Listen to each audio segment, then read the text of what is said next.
Spoilers.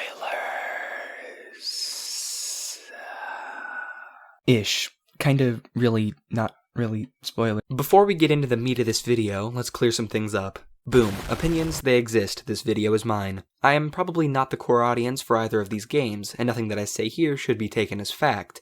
However, just because I'm not the core audience doesn't mean I cannot voice my opinions on this game. Talking about things you don't like is just as important as talking about things that you do. Next, Undertale and Deltarune, I've never played them. Because of this, I'll be talking about these two games as though they are their own separate thing, and will not be indulging the theories that they are connected to Undertale or Deltarune, nor will I be speaking from a fanboy perspective. With that out of the way, let's get going.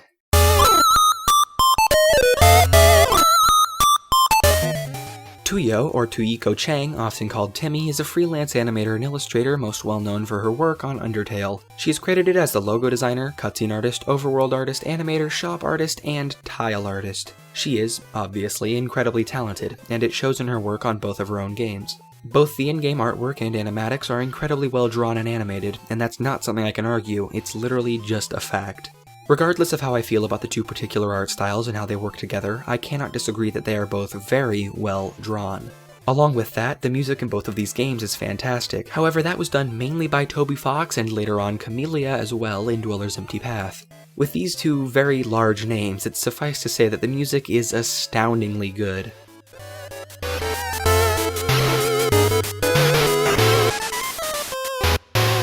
One more positive I want to address is the writing. I only found one spelling error collectively out of both of the games, and it was just using the wrong form of your, which everyone in the entire world has done at some point. Past just being spelled correctly and with proper grammar, the writing is captivating and compelling, with each character having distinct ways of speaking and interacting with the main characters. The pacing is a little wonky, but I'll get into that a bit later on. For now, let's go back to the beginning, and begin to try to understand what I mean when I say non-gameplay.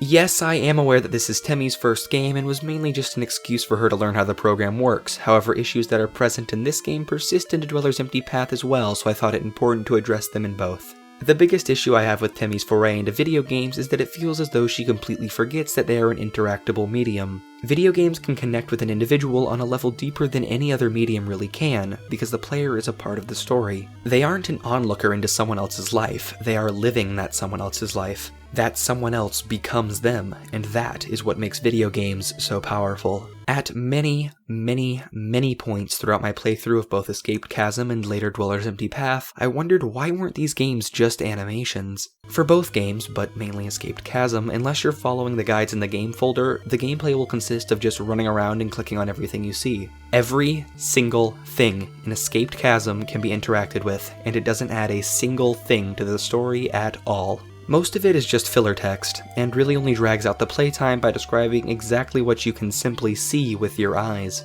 Temmie's art is fantastic and is very easy to look at and understand almost immediately, so text like this is literally entirely unnecessary. But the real problem is that this is almost the entire game.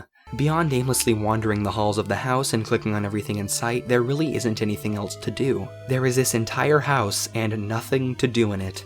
Everything you need could be condensed down into about 4 rooms and it would really just make the game better. That actually leads into another gripe I have, which is that the entire house opens up to you immediately. This is the same way Dweller's Empty Path works, and while I'm sure there are many players who like that, I do not. And let me try to explain why.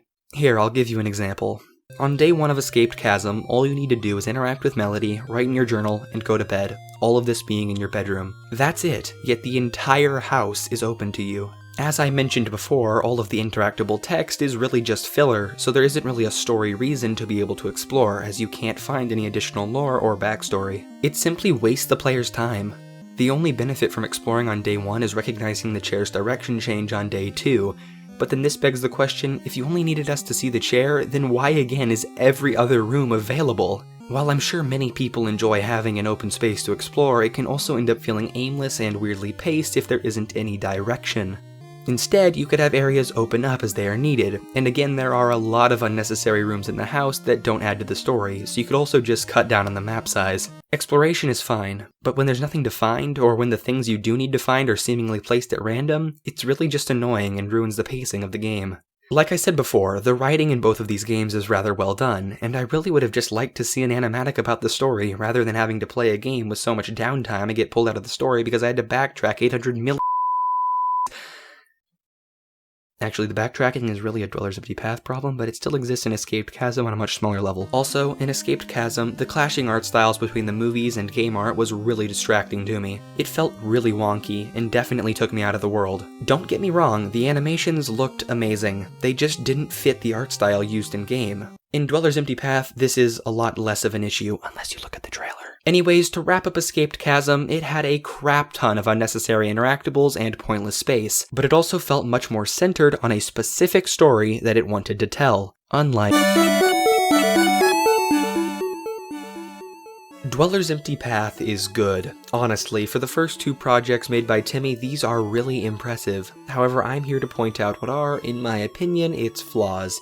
So, let's start with the aimless exploring. This game is basically Escaped Chasm in that same regard, except way, way bigger. There is so much space to explore, and all of it is accessible immediately. I get that the entirety of this game takes place over the course of one day, but that doesn't mean the entirety of the map has to be open immediately. It's overwhelming. If there was content and things to do in every single one of these areas, then I would have a lot less gripe with the game. However, there is not. I think I understand what Temmie was going for. She wanted the player to be able to discover the story at their own pace and in their own way, but, at least for me, the incredible amount of space to explore right off the bat was overwhelming, and the fact that a lot of the story beats were so scattered created some really strange pacing for the narrative. That being said, this game's interactables are done a lot better. Not everything can be interacted with, and the things that can be add concepts to the world. So great job on improving between projects, Temmie. However, that being said, the game is still just walking around and clicking.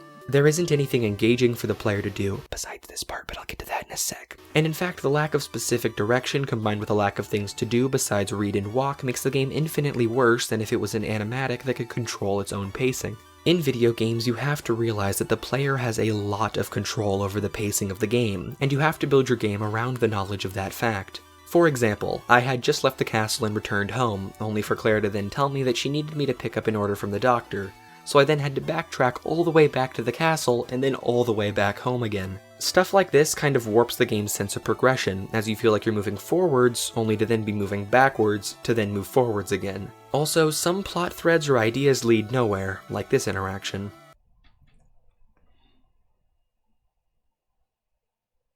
Alright.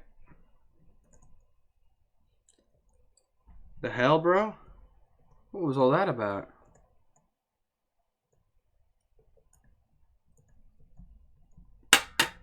What the f***? It feels just like random shit is happening. Now, I'm sure this is a lore thing that's going to be built upon in future games, and not every single thing needs to be explained in a game, but with the amount of times throughout play that I was following a trail that led nowhere, it felt like a waste of time, and again screwed with the main story's pacing. Speaking of main story, I'm not really sure I understand what it is, or what story Temmie is even trying to tell. It's all over the place, from being a parody on RPGs to being a more slice-of-life style game, all while carrying darker themes throughout play. Now, I really like these darker themes, but the main story in which they are presented does sometimes feel a bit all over the place with what exactly you're trying to convey. Or maybe Temmie isn't trying to convey anything, but it feels like she's built up a ton of symbolism and ideas in the background to just not be telling us something. Additionally, the graphics of this game and the contrast that they have with the trailer I find very peculiar. They both look great in their own regards, but they don't really work together, at least in my opinion. Inside of the Dweller's Empty Path game folder, there's a folder called Extras. Inside of it, you can see a bunch of different things, along with some of Temmie's abandoned projects. Well, one of these projects has a tile set that looks very similar to the trailer art that we have now. The reason Temmie gives for not using these assets is that she drew them in the wrong dimensions for RPG Maker. However, that seems like a strange reason, as she had to redraw more assets for this game anyways. It makes me wonder why you chose to go with the Game Boy-esque art style over this style that, again in my opinion, much better fits how you portray the game in the trailer. If anyone knows why Temmie did this, or I guess Temmie if you end up seeing this video, I'd love to know why. I'm not an artist at all, this just comes purely from a player's point of view. Now, let me address that part with gameplay air quotes that I mentioned earlier. Yeah, this is where the concept of non-gameplay comes in. If you thought all the walking around and clicking through dialogue was non-gameplay, watch this. For this part, you walk and your character auto-jumps over the holes. You don't even have to press any buttons. For this part, you just have to guess which path is the right path, and it is the worst idea for a puzzle I've ever seen in my entire life. This is without a doubt the single worst part of the entire fucking game. I want to cry.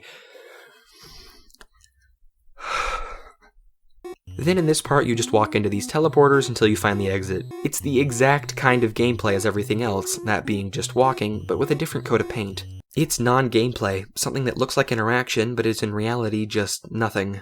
It's stuff like this that makes me wonder how these two games benefit from being, well, games. I get that narrative-driven games like To the Moon exist, and I'm not saying that this game needs turn-based combat to have gameplay, but it does need something substantial. In To the Moon, there are puzzles. It isn't much, but it breaks up the story beats in a way that is more interesting than just backtracking or more walking. If you couldn't already tell, I kinda prefer linear games, but I also do like open world games when they're done right. Dweller's Empty Path feels more like it's in a limbo between open world and linear, and Temmie even acknowledges this. She talks about it in the bonus room after the true ending, saying that she knows there isn't much to do in this game. But then that begs the question, Temmie, if you knew that, then why didn't you make some actual gameplay? You knew this was an issue, but you did nothing to try and rectify it. Now, I do appreciate that you didn't go and make your first few projects cost anything, but you still can't use the cop-out of this is my first game to explain or wave away criticism. I understand that a lot of points in this video are very opinionated, and I'm also willing to accept the fact that I'm going to receive a lot of criticism for this video as well. But listen, you have so much talent. You are just oozing with the potential to make absolutely amazing games that may just be as popular as Undertale. I just feel like that at the moment, you don't have as good a grasp on the medium as you could. You have a great start. These two first games are very impressive. They're just lacking a fundamental grasp on what makes a video game a video game. Maybe consider making a visual novel. That seems like it might be more your thing. But, hopefully, by me shouting this criticism into the void, you might pick up on it and take it to heart a little for your next project. Just remember, video games are about the interaction between the player and the world. People are most connected to a world when they are there experiencing it. So take that idea and apply it to your work, as right now it feels as though you're making your games as how you would make animatics. I still like them though, and I look forward to future games. I did like Chasm more though. As Toby Fox himself summarized the game, all you're really doing is walking around and talking to people, which again would work better in a visual novel. Consider doing that, please. Best of luck to you, Temmie. Really. I know I'm gonna see great things from you in the future. I'll see you, my croutons, in the next video. Goodbye.